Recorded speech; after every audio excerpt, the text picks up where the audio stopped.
Bismillah, Assalamualaikum warahmatullahi wabarakatuh. Saya Melina Davastika Wardani, NIM 1931-11225 dari kelas PAI 5G. Akan menjelaskan sedikit materi tentang pembelajaran akidah akhlak kelas 10 semester genap. Nah, untuk yang pertama yaitu bab 6, indahnya Asmaul Husna. Pengertian Asmaul Husna. Al-Asma'ul Husna artinya nama-nama Allah yang baik dan indah. Asma berarti nama atau penyebutan, dan husna berarti baik atau yang indah. Jadi Asma'ul Husna adalah nama-nama milik Allah yang baik dan yang indah. Nama-nama Allah itu adalah nama yang baik dan sempurna, sedikit pun tidak ada kekurangannya dan tidak boleh diserupakan dengan yang lainnya. Al-Asma'ul Husna adalah nama-nama Allah yang indah yang jumlahnya ada 99 nama. Kemudian mengkaji 16 Asmaul Husna. Yang pertama Al-Karim, yang maha mulia. Al-Karim artinya Allah zat yang maha mulia. Allah adalah zat yang maha sempurna dengan kemuliaannya, tidak dilebihi oleh siapapun selainnya. Karena memiliki kemuliaannya, Allah memiliki kebaikan yang tidak terbatas. Dia akan memberi jika diminta dan tetap memberi meskipun tidak diminta. Kemudian yang kedua yaitu Al-Mu'min, yang maha keamanan. Al-Mu'min artinya yang maha memberi keamanan. Allah adalah satu-satunya zat yang memberi rasa aman, ketenangan dalam hati manusia. Kemudian yang ketiga Al-Wakil, yang maha mewakili. Allah adalah zat Al-Wakil. Dia yang paling tepat untuk mewakili dan menangani segenap urusan manusia. Allah adalah zat yang bertanggung jawab atas makhluk. Dia menciptakan dari ketiadaan, lalu mengawasi dan menjaga mereka. Kemudian yang keempat yaitu Al-Matin, yang maha kukuh. Tiada sesuatu pun yang dapat mengalahkan dan mempengaruhinya. Imam Al-Khattabi memaknai Al-Matin sebagai zat yang maha kuat, yang kekuatannya tidak dapat terbendung. Tindakan-tindakannya tidak dapat terhalangi dan tidak pernah merasa lelah. Kemudian yang kelima yaitu Al-Jami, yang maha mengumpulkan. Al-Jami artinya yang maha mengumpulkan. Allah adalah zat yang mengumpulkan semua makhluk pada hari kiamat. Tujuan Allah mengumpulkan makhluk pada hari itu adalah untuk membalas kebaikan dan keburukan yang dilakukan para makhluk. Pada saat Allah mengumpulkan para makhluk, tidak ada satupun yang luput, baik makhluk yang meninggal terbakar, yang dilumat binatang buas, atau yang tenggelam di lautan. Kemudian yang keenam Al-Hafiz, yang maha pemelihara. Al-Hafiz artinya yang maha pemelihara. Allah adalah zat yang maha pemelihara. Allah lah yang memelihara seluruh makhluknya, termasuk langit dan bumi yang kita huni ini. Kemudian Ar-Rafi, yang maha meninggikan. Allah Ar-Rafi artinya zat yang maha mengangkat atau meninggikan derajat hamba-hambanya. Allah meninggikan status para kekasihnya serta memberi mereka kemenangan atas musuh-musuhnya. Allah maha meninggikan derajat siapa saja yang dikehendakinya. Karenanya, tinggikanlah agama Allah dalam berbagai aspek kehidupan agar Allah pun meninggikan derajat kita sebagai hambanya. Kemudian yang ke-8 Al-Wahhab, yang maha pemberi. Al-Wahhab artinya yang maha pemberi. Allah adalah zat yang maha memberi tanpa batas. Dia memberi tanpa diminta dan tanpa meminta balasannya. Allah memberikan rahmat kepada makhluknya tanpa pamrih, karena dia tidak membutuhkan apapun kepada makhluknya. Kemudian yang ke-9 Ar-Raqib, yang maha mengawasi. Ar-Raqib artinya yang maha mengawasi. Allah yang menjadikan hamba-hambanya selalu berada dalam pengawasannya. Kemudian yang ke-10 Al-Mubdi'u, yang maha memulai. Allah yang maha memulai semuanya, memulai keberadaan alam semesta beserta isinya. Dia menciptakan sesuatu dari tiada, maka wujudlah segala yang dikehendakinya, sebagai diciptakan Nabi Adam sebagai manusia yang paling awal diciptakan oleh Allah Subhanahu wa Ta'ala. Kemudian selanjutnya Al-Muhyi, yang maha menghidupkan. Al-Muhyi artinya yang maha menghidupkan. Allah menciptakan manusia, menghidupkan, mematikan, kemudian menghidupkan kembali pada hari kiamat. Tidak ada yang menciptakan kehidupan dan kematian kecuali hanya Allah Subhanahu wa Ta'ala. Kemudian Al-Hayyu, yang maha hidup. Al-Hayyu artinya zat yang maha hidup. Allah adalah zat yang tidak mungkin mengalami kematian. Sifat hidupnya merupakan sifat yang niscaya, mutlak, dan tidak mengalami penyusutan, kerusakan, atau peniadaan. Kemudian Al-Qayyum, yang maha berdiri sendiri. Al-Qayyum artinya yang maha berdiri sendiri. Allah Al-Qayyum adalah zat yang maha mengelola dan tidak pernah alpa pengelolaannya terhadap semesta ini, yang dilakukan Allah secara sendirian, tanpa bantuan atau pertolongan siapapun, baik pertolongan para malaikat, para penyangga arsy, dan seluruh penghuni langit dan bumi. Kemudian yang selanjutnya Al-Akhir, yang maha akhir. Al-Akhir artinya yang maha akhir, yang tidak ada sesuatu pun selain Allah Subhanahu wa Ta'ala. Allah Al-Akhir menunjukkan bahwa Allah adalah zat yang mengakhiri segalanya. Allah lah Tuhan, tiada Tuhan setelahnya. Allah lah sang pencipta, tiada sang pencipta setelahnya. Allah lah penentu kehidupan manusia, tiada penentu selainnya. Kemudian Al-Mujib, yang maha mengabulkan doa. Al-Mujib artinya yang maha mengabulkan doa. Al-Mujib adalah nama Allah yang dengan sifat ini dia mengabulkan atau memperkenankan semua permintaan atau permohonan hambanya. Kemudian yang selanjutnya Al-Awwal, yang pertama. Al-Awwal artinya yang pertama. Allah Al-Awwal, dia adalah yang pertama, namun dia juga yang terakhir. Kemudian bab 7, jadikanlah Islam wasatiyah sebagai rahmatan lil alamin. Nah, Islam wasatiyah. Islam wasatiyah adalah Islam tengah di antara dua titik ekstrim yang saling berlawanan, yaitu antara taksir atau meremehkan dan gulu yang berlebih-lebihan, atau antara liberalisme dan radikalisme. Islam wasatiyah berarti Islam jalan tengah, tidak terlibat kekerasan sampai pembunuhan, terbuka dan berada di atas untuk semua golongan. Kemudian ciri-ciri Islam wasatiyah. Yang pertama, tasawuf atau mengambil jalan tengah, yaitu pemahaman dan pengalamannya tidak ifarat dan tafrid. Kemudian yang kedua, tawazun atau berkesinambungan, yaitu pemahaman dan pengalaman agama secara seimbang yang meliputi semua aspek kehidupan, baik duniawi maupun ukhrawi. Kemudian yang ketiga, i'tidal, lurus dan tegas, yaitu menempatkan sesuatu pada tempatnya dan melaksanakan hak dan memenuhi kewajiban secara proporsional. Kemudian yang keempat, tasamuh atau toleransi, yaitu mengakui dan menghormati perbedaan, baik dalam aspek keagamaan dan berbagai aspek kehidupan lainnya. Kemudian yang kelima, musawah atau persamaan, yaitu hak bersikap diskriminasi pada yang lain sebab perbedaan keyakinan, tradisi, dan asal-usul seseorang. Kemudian Islam wasatiyah sebagai rahmatan lil alamin. Islam wasatiyah sejatinya merupakan ajaran ulama Nusantara yang selama ini dianut dan diamalkan oleh umat Islam di Nusantara. Namun setelah terjadinya revolusi teknologi informasi, di mana semua paham keagamaan bisa diakses dengan mudah dan bebas oleh masyarakat, maka mulailah ajaran keagamaan yang awalnya tidak dikenal di Indonesia dan berkembang di negara lain, mulai masuk dan diajarkan di Indonesia, termasuk ajaran keagamaan yang radikal yang bisa membimbing pemeluknya melakukan tindakan teror. Oleh karena itu, merupakan hal yang sangat penting untuk mengembalikan umat Islam kepada ajaran ulama Nusantara, antara lain dengan mengembalikan para pemahaman Islam wasatiyah. Kemudian radikalisme.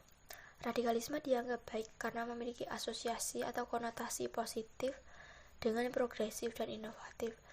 Sedangkan radikalisme dianggap buruk karena memiliki sifat asosiasi atau konotasi negatif dengan ekstremisme. Radikalisme dijadikan sebagai salah satu paham atau aliran yang menuntut perubahan dan pembaruan sistem sosial dan politik dengan cara kekerasan atau ekstrim. Paham radikalisme ini seringkali dikaitkan dengan agama atau mengatasnamakan agama. Padahal semua agama tidak mengajarkan kekerasan. Namun agama yang sering menjadi target adalah agama Islam. Sehingga muncul adanya orang Islam yang radikal, yaitu orang Islam yang mempunyai pikiran kaku dan sempit dalam memahami Islam, serta eksklusif dalam memandang agama-agama lain.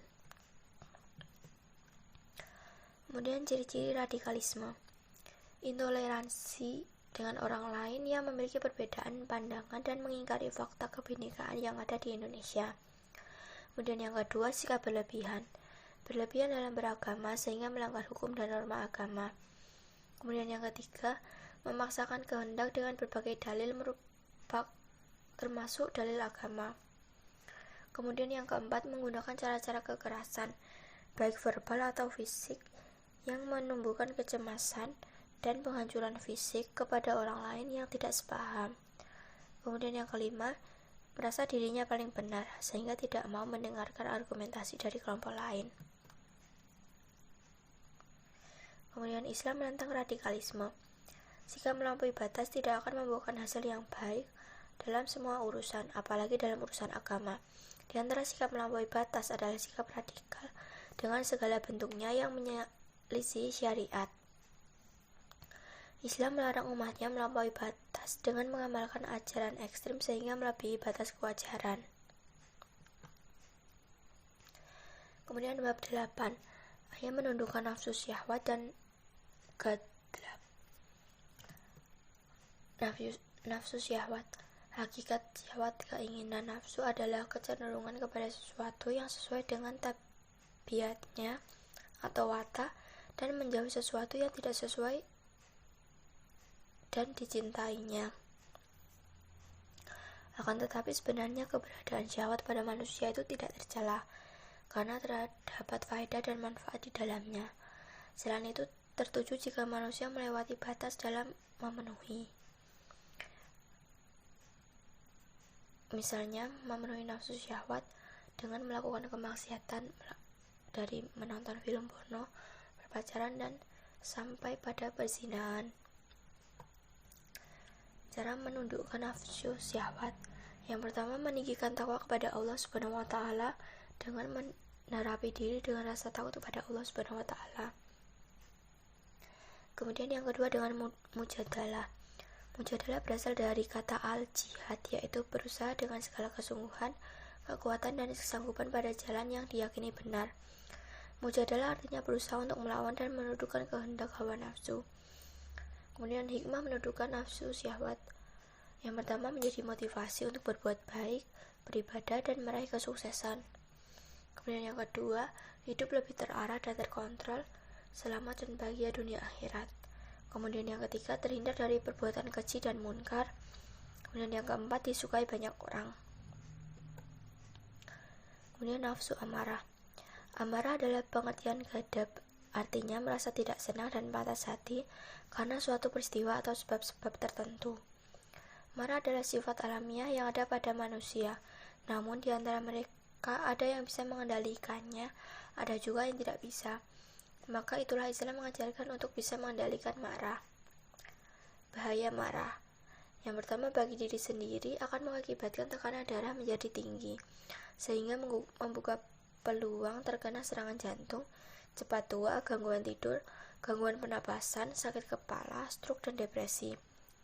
Kemudian yang kedua, bagi orang lain dan lingkungan. Keputusan dan tindakan orang marah cenderung menambah masalah, bukan menyelesaikan masalah. Menimbulkan kerusakan hubungan dengan teman, dapat merusak keharmonisan keluarga, bisa mengakibatkan rusaknya lingkungan, dan bisa mengakibatkan pembunuhan. Kemudian cara menundukkan marah. Yang pertama, dengan riyad. Cara menundukkan sifat-sifat tercela marah diperlukan dengan pelatihan diri atau riyad dan kesabaran dalam menghadapi segala rintangan. Riyad yang diperlukan diantaranya adalah dengan mengetahui akibat buruk dari sifat-sifat tersebut. Setelah itu menerapkan dalam diri dan mengembalikan dari sifat-sifat itu, misalnya sombong dengan tawadhu, haus harta dengan qanaah, dan sebagainya. Kemudian yang kedua, mujahadah, berusaha sungguh-sungguh dengan sekuat tenaga menahan hawa nafsu untuk tidak melampiaskannya kepada kemarahan dan menyadarinya akan dampak negatifnya bila melampiaskan marah. Kemudian yang ketiga, menahan hawa nafsu.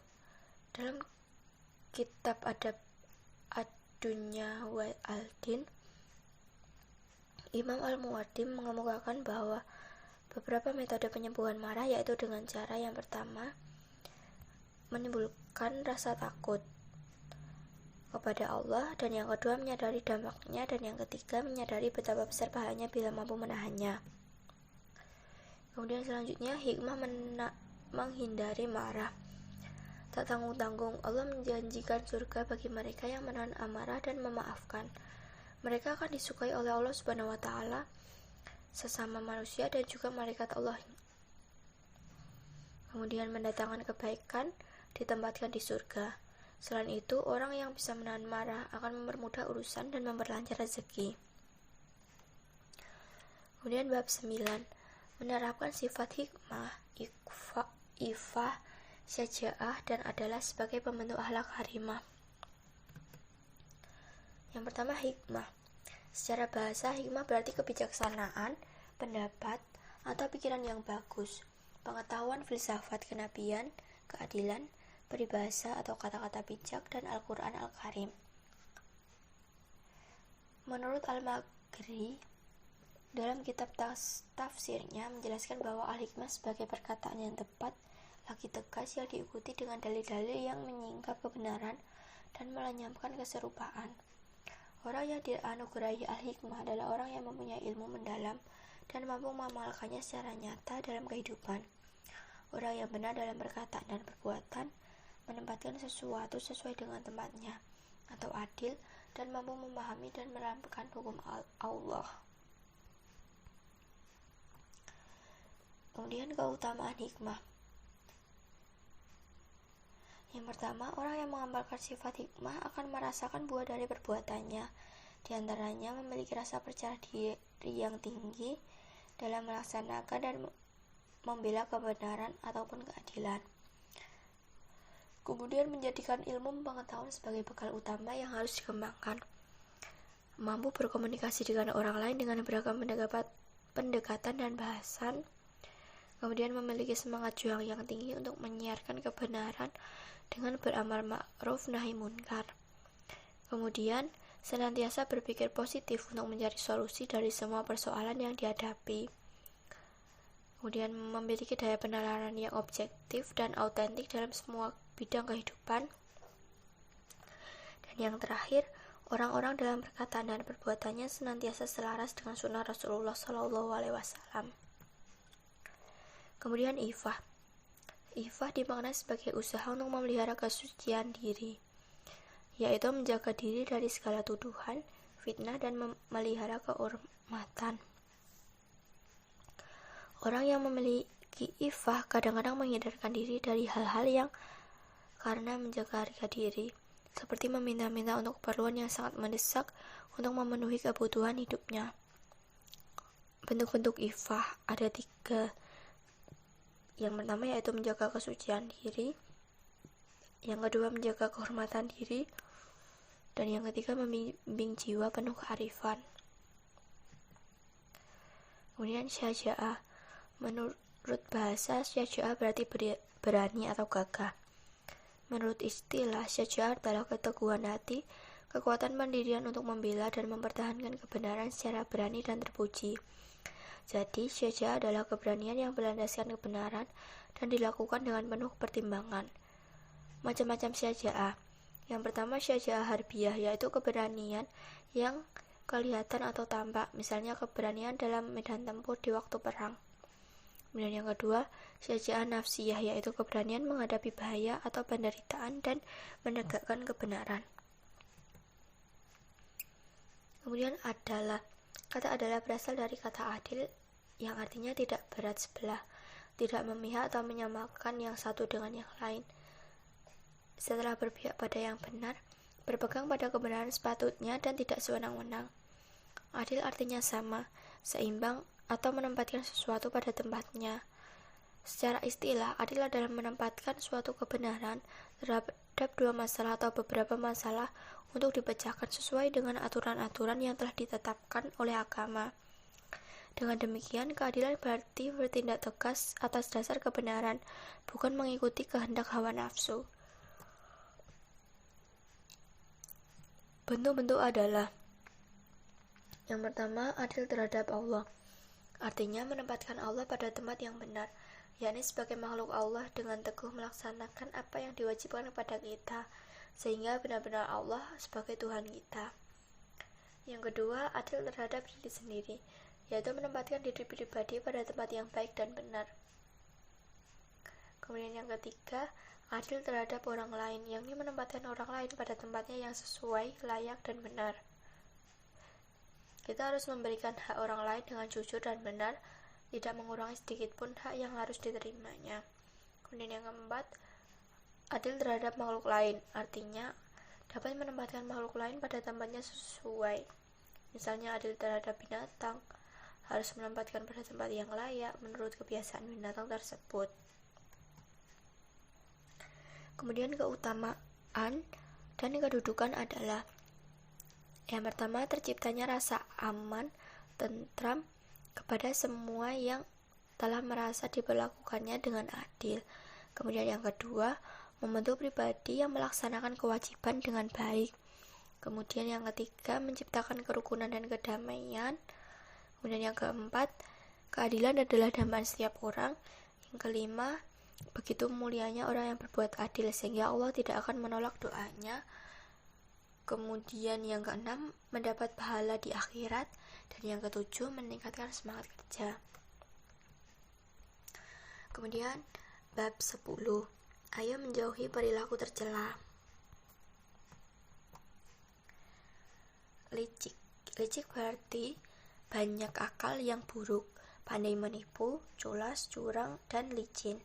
Sikap licik merupakan sikap yang didominasi oleh hawa nafsu untuk menguasai ataupun menggapai suatu maksud dan tujuan tertentu, tetapi tidak disertai dengan kesadaran diri akan kemampuan dan ilmu yang memadai. Ia akan menggunakan segala cara yang bisa dipakai, meskipun salah dan merugikan, untuk mengantarkannya pada maksud atau tujuan yang dianggapnya menyenangkan bagi dirinya. Ciri-ciri orang licik: tidak suka melihat orang lain bahagia dan bahagia melihat orang lain menderita.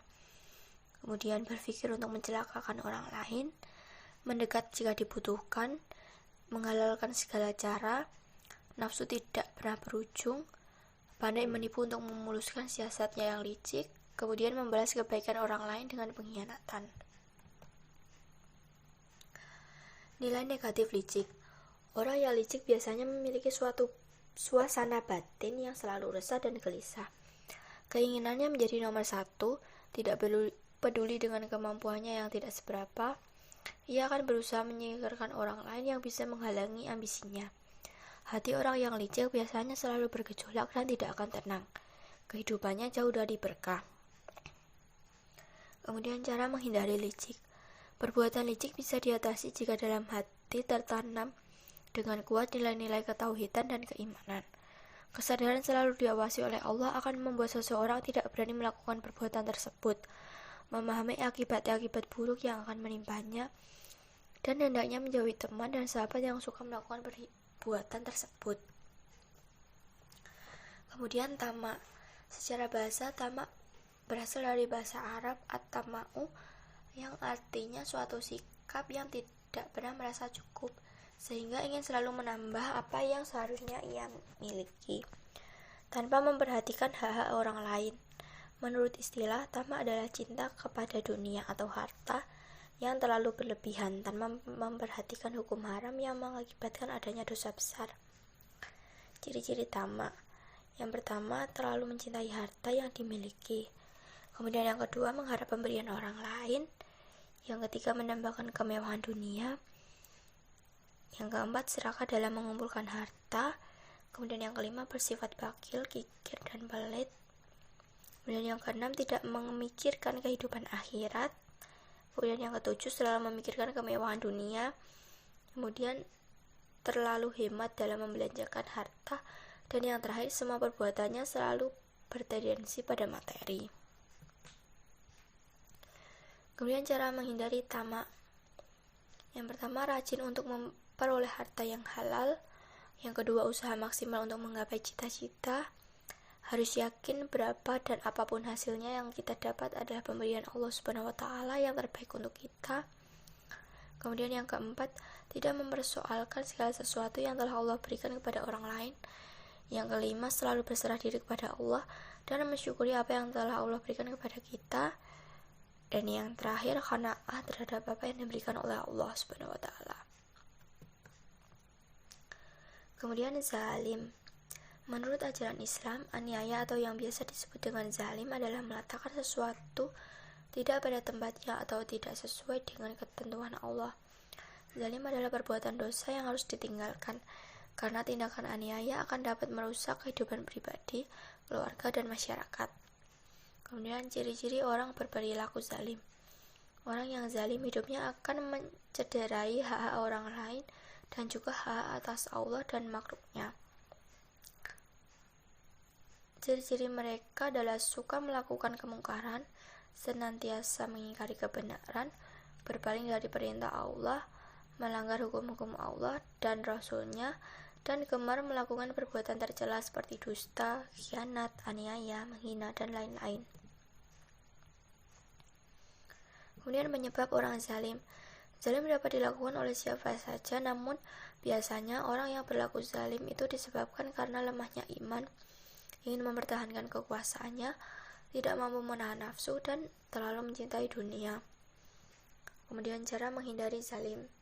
Apabila kita melakukan kezaliman kepada orang lain, segeralah meminta maaf kepadanya dan bertaubatlah kepada Allah dengan taubatan nasuha. Semoga Allah selalu membukakan pintu hidayah kepada kita semua. Kemudian diskriminasi. Diskriminasi dalam Kamus Besar Bahasa Indonesia diartikan sebagai perbedaan perlakuan terhadap sesama warga negara berdasarkan warna kulit, golongan, suku, ekonomi, agama, dan lain sebagainya. Segala perlakuan pembedaan yang didasarkan atas warna kulit, jenis kelamin, golongan, status sosial, dan berbagai perbedaan dan lainnya disebut merupakan perbuatan diskriminasi. Kemudian bentuk-bentuk diskriminasi. Ada banyak sekali bentuk diskriminasi yang dilakukan dalam kehidupan bermasyarakat dan bernegara, seperti pada hukum yang tidak adil dalam Islam.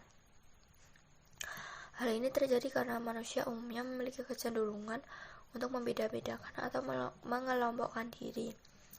Perlakuan diskriminasi bisa terjadi di mana saja dan kapan saja.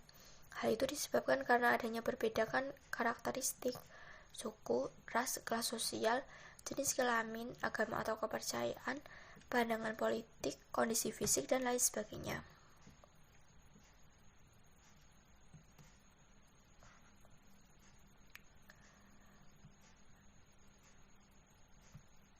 Kemudian, cara menghindari diskriminasi.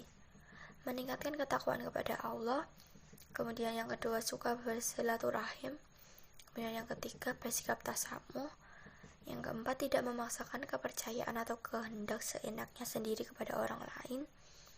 Kemudian yang kelima, menumbuhkan semangat kesatuan dan persatuan. Yang keenam, tidak suka mengolok-olok orang lain. Kemudian tidak menfitnah orang lain. Dan yang terakhir, tidak berburuk sangka dengan orang lain. Kemudian bab 11, menjenguk orang sakit sebagai cermin sikap peduli. Islam adalah agama yang sempurna, yang selain mengajarkan masalah ibadah, juga mengajarkan setiap hambanya untuk peduli pada sesamanya. Salah satu bentuk kepeduliannya yang diajarkan oleh Islam adalah anjuran untuk menjenguk sahabat, kerabat, atau tetangga yang sedang sakit. Kemudian ada pada menjenguk orang sakit. Yang pertama, niat yang ikhlas dengan tujuan yang baik. Kemudian yang kedua, memperhatikan waktu dan situasi kondisi ketika hendak menjenguk. Memberikan salam sambil mengulurkan tangan dengan ramah. Kemudian yang keempat, menunjukkan kepedulian dengan menanyakan kondisinya.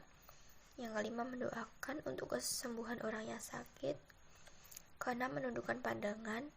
Ketujuh, santun dalam berbicara. Kemudian kedelapan, responsif. Kesembilan, memotivasi untuk sembuh.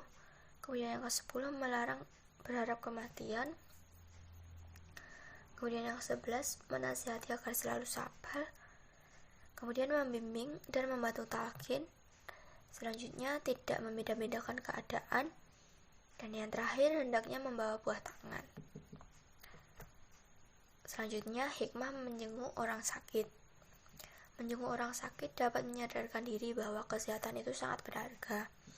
Kemudian mensyukuri nikmat, mengingatkan kita kepadanya, serta bersyukur atas nikmat sehat yang telah kita rasa. Kemudian menjenguk orang sakit berarti memetik buah pahala. Kemudian mendapat pujian dari Allah dan malaikat. Kemudian yang selanjutnya mendapatkan doa agar hidup sentosa dunia akhirat. Kemudian selanjutnya menumbuhkan kesadaran peduli terhadap sesama, menjalin silaturahmi yang sehat dengan yang sakit. Kemudian meninggikan kesadaran untuk selalu berbuat kebaikan kepada manusia. Kemudian membantu mengurangi rasa sakit dan memberikan motivasi untuk sembuh pada orang yang sakit. Dan yang terakhir, membahagiakan orang yang sakit.